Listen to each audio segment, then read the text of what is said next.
किसी जंगल में एक अत्यंत सुंदर स्त्री नदी को पार करने का प्रयास कर रही थी। तभी वहां से एक बूढ़ा और एक युवा भिक्षु गुजर रहे थे। नदी का वेग इतना ज्यादा था कि किसी स्त्री के लिए नदी पार करना संभव नहीं था।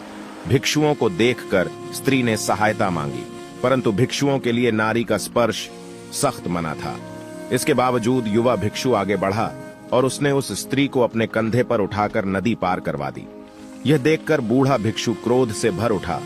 मठ में लौटने पर बूढ़े भिक्षु ने बुद्ध से कहा कि युवा भिक्षु ने स्त्री को स्पर्श करके मठ के नियमों को तोड़ा है।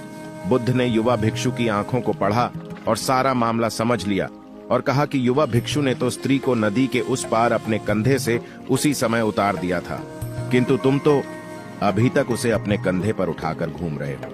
इतने भारी बोझ के साथ तुम कभी भी मोक्ष प्राप्त नहीं कर सकोगे। सहमत हो तो लाइक, शेयर और सब्सक्राइब अवश्य करें।